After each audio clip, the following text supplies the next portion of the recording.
Bapak Ibu Saudara kekasih, dan saya sampaikan salam sejahtera bagi kita sekalian.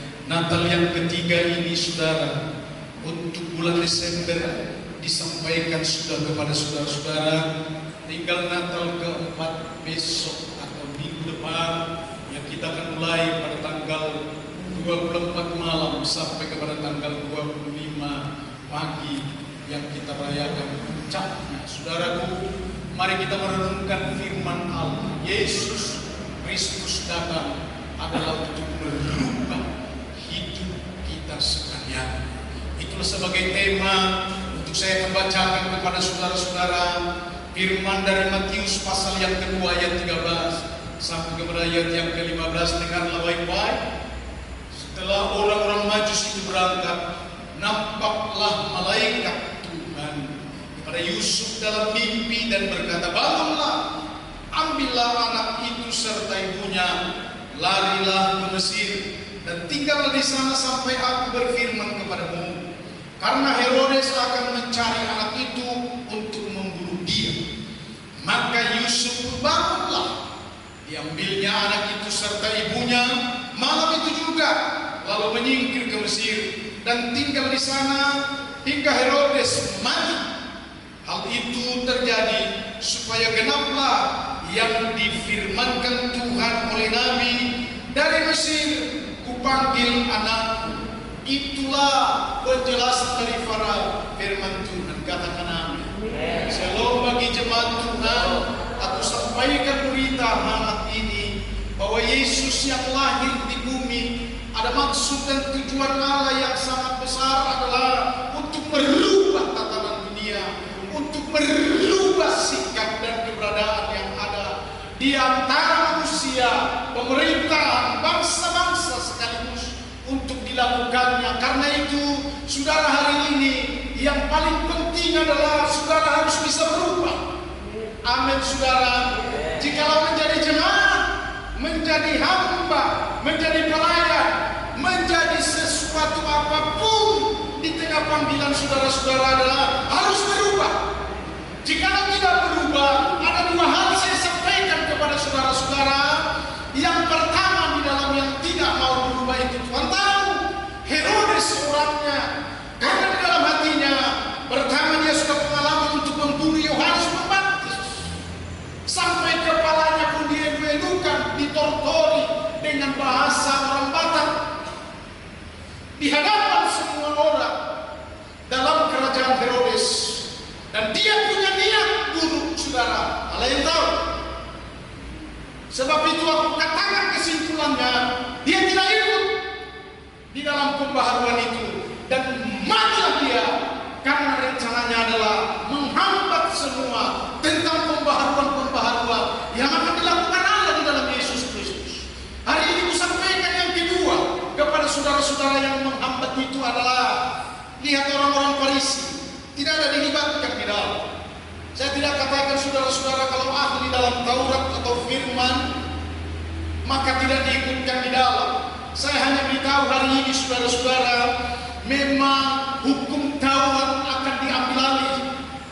Kebiasaan buruk di tengah semua orang yang menonjolkan diri karena tahu untuk menghambat, sementara dalam dirinya tidak ada pembaharuan Allah, cinta Yesus lebih daripada segalanya, sehingga ahli-ahli hukum Taurat tidak diberkati atau tidak dipergunakan oleh Tuhan. Dengar baik ini saudara, renungan ini untuk disampaikan kepada saudara-saudara, ikut bersama dengan saya merenung, karena rahasia akan dibukakan kepada kita semuanya. Jika kita pun bernatal adalah tahu maknanya Natal adalah menyambut Yesus Kristus seperti orang Majus. Dengan baik saudara, ini masih kata pendahulu. Orang Majus dipanggil adalah mempergunakan pengetahuannya, ahli pintar, ahli dalam segala hal. Datangnya untuk mereka semua adalah membawa persembahan yang mahal harganya. Kenapa harus orang Majus, saudara-saudara? Kenapa tidak ahli Taurat yang dipanggil untuk itu? Dengar baik-baik, supaya kita merenungkan hari ini, saudara-saudara. Memang orang-orang yang tidak ahli dalam bidangnya, dalam cinta Tuhan, dalam menggema untuk menerima pengharapan-pengharapan. Sebab saya tahu orang Majusi ini adalah di dalam benaknya masih tersimpul perkataan oleh Nabi yang mengatakan adalah nubuatan itu Mesias akan lahir. Makanya tersentak hatinya, dikunjungi oleh malaikat, dan hubungannya yang baik dengan Allah tentu akan dipergunakan untuk menyambut Yesus Kristus yang datang untuk merubah dunia. Berikan tepuk tangan bagi Yesus. Ada lagi yang tidak dipakai di sini. Siapa itu saudara-saudara? Golongan orang Farisi. Hebat orang Farisi pada waktu itu. Kenapa tidak dipakai? Kesimpulannya saya beritahu kepada saudara-saudara, supaya semua orang yang cinta Tuhan dan tidak menjadi orang yang mengkhianati dan berlaku curang di hadapan Allah akan dipakai, dan khususnya fokus kepada Allah di tengah kehidupan ini. Pertama saya harus beritahu kepada saudara-saudara, yang penting ini Yesus datang untuk mengubah jalan kehidupan di dalam hidup. Amin saudara. Amin. Mari kita sambut dulu. Tepuk tangan yang meriah. Sebab kita tahu ada tertulis di saudara-saudara. Saudara adalah anggota gereja perjanjian baru, katakan amin. Yang sanggup melayani, yang sanggup memberi, yang sanggup menyambut Yesus Kristus Tuhan. Dan yang sekaligus adalah hidupnya harus mempermuliakan Yesus Kristus Tuhan itu. Berikan tepuk tangan. Apa yang tertulis saudara-saudara, supaya saudara-saudara jangan seperti orang ahli Taurat hanya tahu tetapi tidak melakukan. Yohanes 1 ayat 12 berkata begini, tetapi semua orang yang menerimanya Yesus, termasuk benar, diberinya kuasa pada saudara-saudara supaya menjadi anak-anak Allah. Katakan amin. Yaitu mereka yang percaya dalam namanya, supaya menjadi anak-anak Allah. Saudara perlu diperbaharui, tidak bisa masuk secara otomatis. Menjadi anak-anak Allah itu adalah pas, cocok, match bahasa akademis. Itu yang mau dilakukan. Dan untuk itulah saudara-saudara dikatakan percayalah. Jadikanlah Yesus yang menjadi Tuhan dan Juru Selamatmu. Jadikanlah Yesus Tuhan. Itu yang perlu dirubah dalam setiap hati kita. Sebanyak dalam generasi-generasi sekarang ini saudara-saudara yang tahunya cari uang. Ayahnya pun memberangkatkan anaknya cari uang, sehingga terlindaslah yang namanya Matius 6 ayat 33 itu. 23 ya.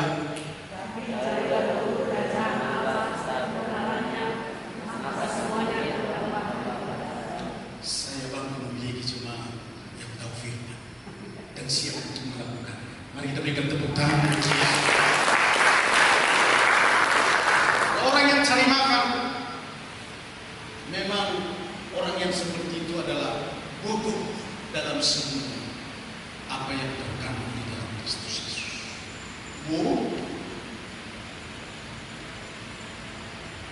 Itulah kebanggaan jemaat Tuhan, tidak mau menjadi orang yang bodoh. Yesus dengan sakit hati berkata begini, apa gunanya kamu memiliki segala sesuatu, seperti kamu kaya raya, hebat, punya torpedo, punya Pajero, punya rumah mewah, tapi kata Yesus, kalau mewah binasa. Apakah yang dimaksud tentang binasa itu adalah tidak ada hubungan dengan Kristus yang ada?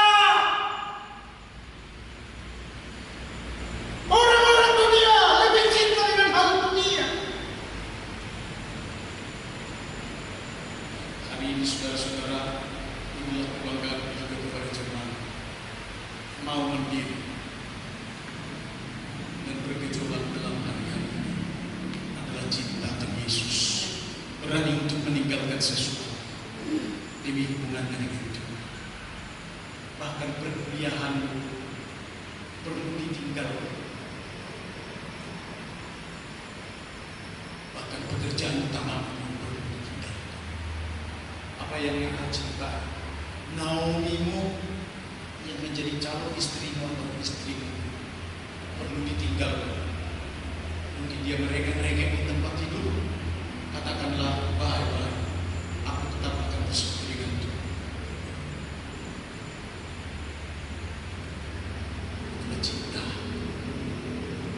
Karena itu, saudara-saudara yang datang hari ini dalam ibadah ini, rubah.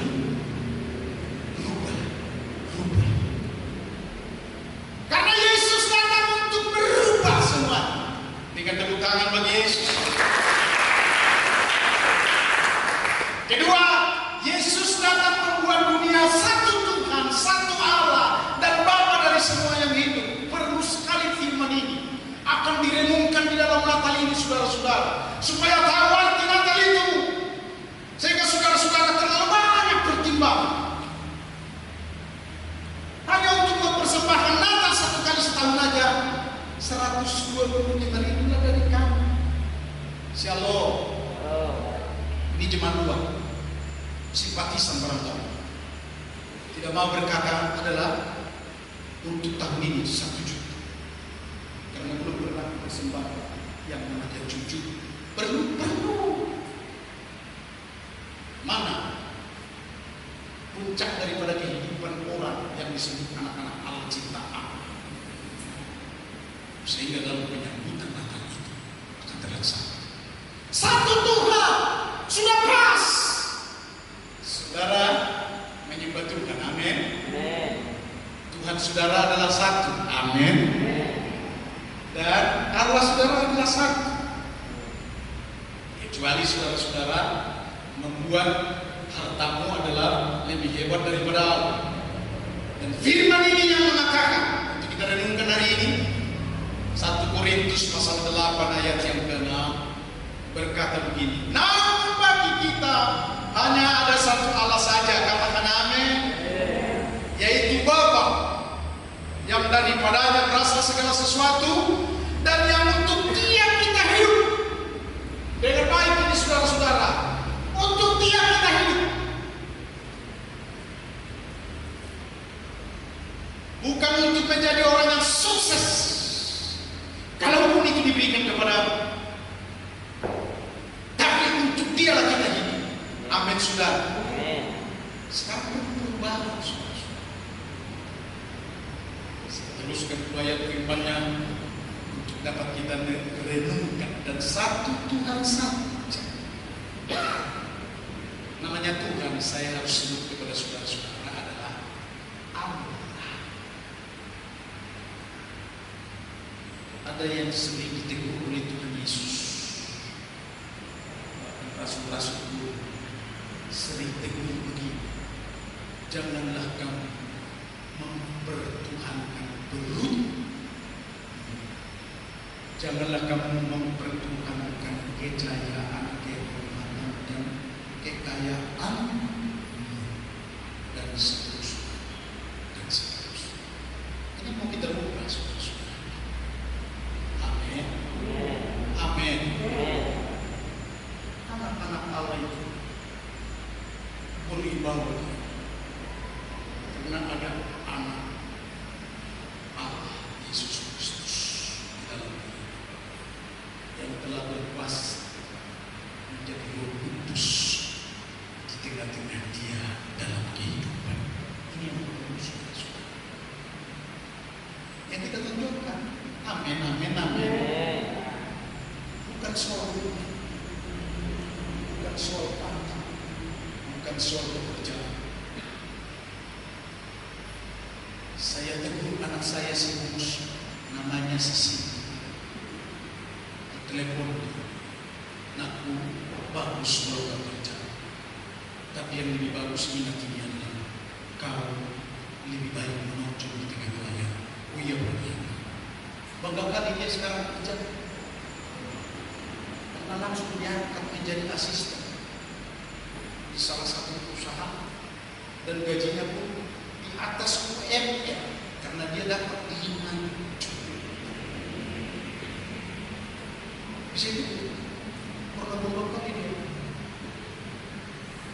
Memang bangganya bagus. Terus perkeluhannya kemana mau kasih? Bangga dia. Gaji pertamanya itu macam mana itu? Menurut Alkitab, katanya sama mama. Semoga mamanya jangan salah mengajar. Shalom saudara. Shalom. Aku bangga ketika aku katakan adalah kau harus menonjol adalah pelayanan. Jangan hebat kali kau karena sudah bekerja. Terus arti dan fungsinya katanya bagaimana? Terus gaji yang pertama persepuluhan bagaimana cara mengatur? Semoga anak-anak rohani juga seperti gereja. Karena aku sudah tua. Saya berbincang dengan istri saya sebagai ibu untuk tahun depan. Bagaimana kita untuk memandirikan jemaat ini sebagai anak-anak Tuhan. Tidak lagi harus ditetek. Shalom saudara. Apa-apa gimanalah pendeta seperti anak-anak. Mamalah, bapaklah itu. Tapi tanya doa apa yang bisa saudara lakukan ke depan. Amin saudara. Amin saudara. Amin saudara. Dan lakukan di depan engkau saudara-saudara untuk memimpin jemaat. Beritahu apa yang engkau lakukan untuk menjadi teladan. Dan engkau perlu menangis sehebat-hebatnya kalau engkau bersalah. Karena engkau tidak bisa memberikan teladan. Waktumu hanya untuk tomat cabai. Tahun depan berubah. Satu kesimpulan saya mau bilang kepada saudara-saudara tentang satu Tuhan, satu Allah. Allah yang menjadi kepala kita adalah Tuhan yang hebat. Telah aku sampaikan kepada saudara-saudara adalah tahun mujizat 2023. Tetapi bagi mereka yang mau bekerja bersama-sama dengan Allah. Mari kita berikan tepuk tangan. Saya teruskan dan satu Tuhan saja, yaitu Yesus Kristus, yang olehnya segala sesuatu telah dijadikan dan yang karena Dia kita hidup. Sesungguhnya hidup ini hanyalah anugerah dari Tuhan. Saya baru menyampaikan kepada beberapa pejabat besar dan orang-orang kaya konglomerat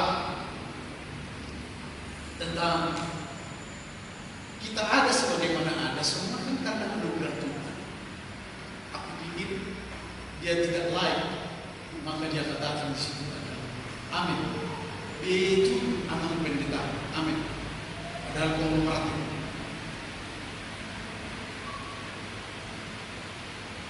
Dan dia dipercayakan oleh pemerintah sekarang mengangkutan minyak, korban minyak. Tinggal di Jakarta. Saudara saya bilang, Shalom. Tentang Tuhan kita yang satu, yang benar, dan Tuhan yang ajaib ini adalah inilah Tuhan. Apa reaksimu? Apa yang engkau akan katakan? Kalau Dia Tuhan yang sesungguhnya tidak lagi akan tersesat, masakan engkau akan tidak memberi pujian, hormat, dan persembahan penyembahan secara spesifik dan khusus yang terbaik bagi Dia. Amin saudara. Coba bersama saya berubah. Ayo 2, 3 yang katakan.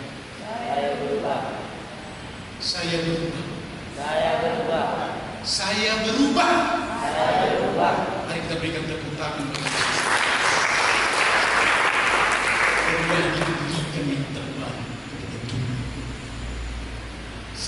misal satu deretan dengan dia, saya rahasiakan namanya di waktu nanti.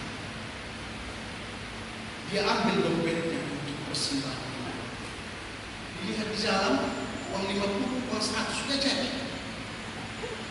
Dia ambilnya, dicarinya di mana? Rupanya, nggak salah saya melihat uang gopek 5.000 yang sudah kusut-kusut, sudah disediakan. Dia orang kaya. Saya derikan dengan saya. Kesan sekali ya. Dia bukan anak Allah karena memberikannya yang lisut-kusut. Kiranya jemaat Tuhan tidak seperti itu. Katakan amin. Katakan bersama saya, aku berubah. Aku berubah. Aku berubah. Sebab Yesus Kristus yang datang adalah merubah semua tatanan dalam kehidupan supaya aku cocok menjadi anak-anak. Katakan bersama, amin. Ketiga, Allah mana yang dahsyat seperti Allah kita. Para pemusik, pemuji datang dengan segera. Mari kita berikan tepuk tangan bagi Yesus Kristus. Saudara-saudara semua aktif di dalam kala ibadah tidak terganggu sekali lagi untuk takut ini mau katakan kepada saudara-saudara. Sebab saya pun hari ini sadar saudara-saudara, aku telah diangkat dan diangkat tinggi. Dan aku telah dibentuk, diperbaharui oleh Tuhan supaya aku berjiwa besar. Shalom. Apakah arti dalam berjiwa besar itu dengan baik-baik saudara-saudara? Supaya dikala kita sudah mempersembahkan kepada Tuhan semuanya yang terbaik, harapkanlah Dia Tuhan yang akan memberkati dengan catatan jangan engkau menyesal. Shalom saudara. Saya diberikan Tuhan berjiwa besar. Karena baru beberapa bulan yang lalu hampir 300-an juta dipersembahkan sebelum yang begitu tanpa diambil sepeser pun untuk membeli ladang ataupun minimal membeli anjing supaya ada di potong untuk nanti. Saya katakan no. Dia tangan saya. Semua dipersembahkan kepada Tuhan dan melakukan di tengah gereja ini dengan apa yang harus diberi. Untuk itu kau dibagi. Ini orang yang berjiwa besar. Allah mana yang dahsyat seperti Allah kita? Dengar baik saudara-saudara. Ada nyanyian ini. Allah mana yang dahsyat seperti Allah kita? Allah mana yang dahsyat seperti Allah kita? Tiada Allah yang seperti Dia. Siapa? Saya mau beritahu ini saudara-saudara. Berubah dengan inisiatif adalah Allah kita adalah Allah yang dahsyat. Apa yang tidak bisa diubah di dalam engkau? Tetapi kepada Herodes matilah kau. Kenapa? Karena niat-niat buruk tidak bisa dirubah lagi di dalam hati. Allah Maha tahu. Katakan amin. Saya rindukan saudara-saudara berubah. Dia akan merubah setiap kita di dalam kehidupan ini. Supaya tidak dimatikan seperti Herodes. Saya pun akan berkata begini, kenapa mesti dimatikan? Kenapa tidak ditunggu pertobatan? Shalom. Karena pertobatan seorang raja, dahsyat kan? Tapi jawaban yang diberikan kepada saudara-saudara supaya jangan ikut lagi pertanyaan-pertanyaan yang ada di dalamnya. Tuhan tahu bahwa Herodes adalah orang yang tidak mungkin lagi untuk bertobat. Seperti yang sering kukatakan, dipencetlah dia, matilah dia, supaya jadilah apa yang direncanakan oleh Allah di dalam Yesus Kristus Tuhan. Jadi untuk memperbaharui, itulah Allah yang dahsyat. Berikan tepuk tangan bagi